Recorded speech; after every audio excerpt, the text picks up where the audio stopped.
നമുക്ക് വാർദ്ധക്യം ഉണ്ടാക്കുന്ന ഏറ്റവും വലിയ അപകടകാരിയായ വസ്തു ഏതാണ്? അത് ശരീരത്തിലുണ്ടാവുന്ന ഇൻഫ്ലമേഷൻ അല്ലെങ്കിൽ നീർവീക്കമാണ്. പെട്ടെന്നുണ്ടാവുന്ന ഒരു നീർവീക്കം അത് നല്ലതാണ്. ഉദാഹരണത്തിന് നമ്മുടെ ശരീരത്തിലേക്ക് അപകടകാരിയായ ഒരു അണു വന്നു. ഈ അണുവിനെ പൊരുതി തോൽപ്പിക്കാൻ വേണ്ടി അവിടെ പെട്ടെന്ന് ഒരു ഫയർ ഉണ്ടാവുന്നു. അതിനെ നശിപ്പിക്കുന്നത് നല്ലതാണ്. പക്ഷേ നമ്മുടെ ശരീരത്തിലേക്ക് നീർവീക്കം, ഇൻഫ്ലമേഷൻ സ്ഥിരമായി നിലനിൽക്കുന്ന ഒരു ക്രോണിക് ഇൻഫ്ലമേഷനായി മാറിയാൽ അത് വളരെ അപകടകരമാണ്. എന്തിനൊക്കെയാണ് ഈ നീർവീക്കം നമ്മളെ ഡാമേജ് ചെയ്യുക?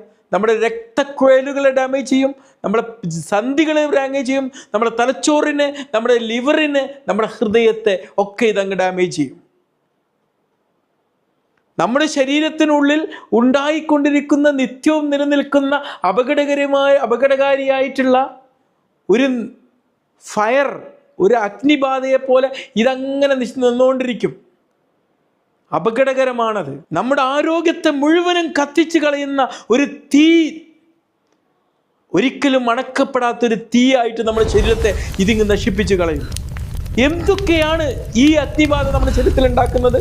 ഈ നീർവീക്കം നമ്മൾ ഉണ്ടാക്കുന്നത് നമ്മുടെ രക്തക്കുഴലുകളിലൂടെ സ്ഥിരമായി കൂടിയ അളവിൽ ഓടിക്കൊണ്ടിരിക്കുന്ന ഷുഗർ, പിന്നെ രുചിക്ക് വേണ്ടി, രുചി ആസ്വദിക്കാൻ വേണ്ടി നമ്മൾ സ്ഥിരം കഴിച്ചുകൊണ്ടിരിക്കുന്ന ജങ്ക് ഫുഡുകൾ,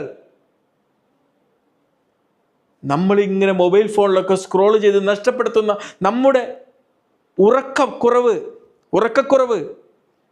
അനാവശ്യമായ കാര്യങ്ങളിൽ അമിതമായി ചിന്തിച്ച് ഇതിനെ ഉത്കണ്ഠയും മറ്റുമായി പരിതപിക്കുന്ന മാനസിക സമ്മർദ്ദങ്ങൾ. വളരെ റിലാക്സ്ഡ് ആണ് ഡോക്ടറെ, കുത്തിയിരിക്കാൻ നല്ല സുഖം. ഞാൻ ചിലപ്പോൾ എൻ്റെ ഹോസ്പിറ്റലിലൊക്കെ അങ്ങോട്ടൊക്കെ പോകുമ്പോൾ സാർ അവിടെ ഇരിക്കുക എന്ന് പറയും. ഞാൻ പറയാം നിങ്ങളെങ്ങനെ ഇരുത്തണ്ട എന്ന് പറയും. ഇരുന്നു കൊണ്ടുള്ള ഒരു ജീവിത ശൈലി. ഇപ്പോൾ ഈ വീഡിയോ ഷൂട്ട് ചെയ്യുമ്പോൾ ഞാൻ ഇരുന്നു കൊണ്ട് ചെയ്യാമെന്ന് വിചാരിച്ചിരുന്നത്, പക്ഷെ വേണ്ടാന്ന് വെച്ചു. കുറച്ച് ശരീരം നിന്നുകൊണ്ട് മൂവ് ചെയ്തുകൊണ്ട് ചെയ്യുമ്പം അവിടെ എന്തെങ്കിലും ഒരു വ്യായാമം അങ്ങനെ കിട്ടുമല്ലോ. ഇതെല്ലാമാണ് നമ്മുടെ ശരീരത്തിൽ നീർവീക്കം ഉണ്ടാക്കുന്നത്.